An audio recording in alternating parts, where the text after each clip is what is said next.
December 7th, 1941, a day that will live in infamy. Japanese aircraft launch a devastating attack on the U.S. Pacific Fleet at Pearl Harbor. America, a reluctant nation, isolated no more, mobilizes to stop Japanese aggression in the Pacific.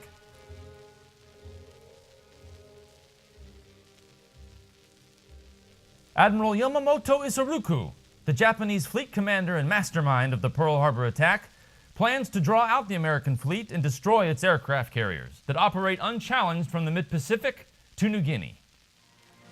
Meanwhile, a tireless staff of American intelligence experts cleverly breaks the Japanese military command code, giving Admiral Chester Nimitz, commanding the Pacific Fleet, a peek into Japanese planning.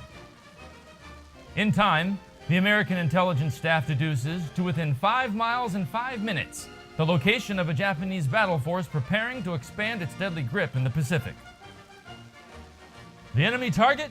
Midway, a strategically important atoll called the Sentry for Hawaii by the Japanese, home to an American air base and within easy striking distance of the Hawaiian Islands. Yamamoto plans to take the atoll, then use it as a base from which to destroy the rest of the U.S. Pacific Fleet and solidify the Japanese hold throughout the region. The intel work arms the Americans with an idea of Japanese intentions.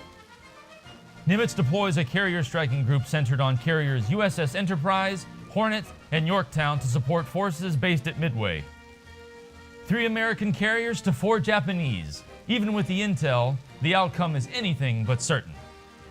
On the other side, Vice Admiral Nagumo Chuichi, Yamamoto's carrier commander, is overconfident in his advantage. He believes the American fleet is not positioned to defend against his onslaught.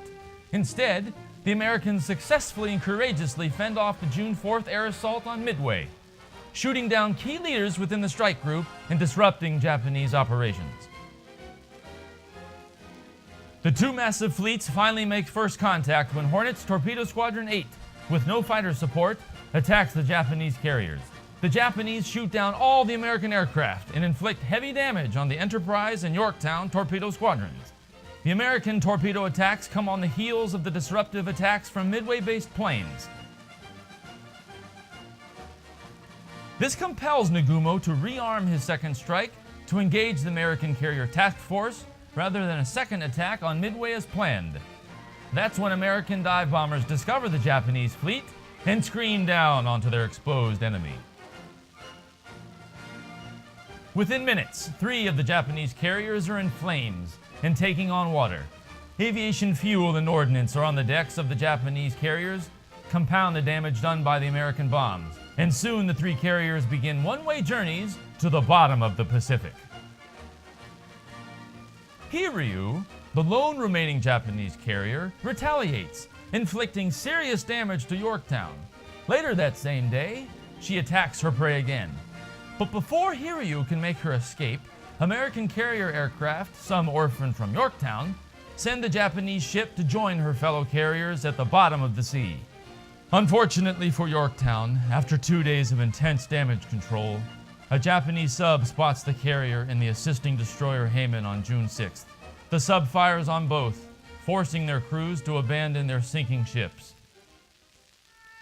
American losses include 144 Navy and Marine Corps aircraft, the carrier Yorktown, the destroyer Hammond, and 307 sailors.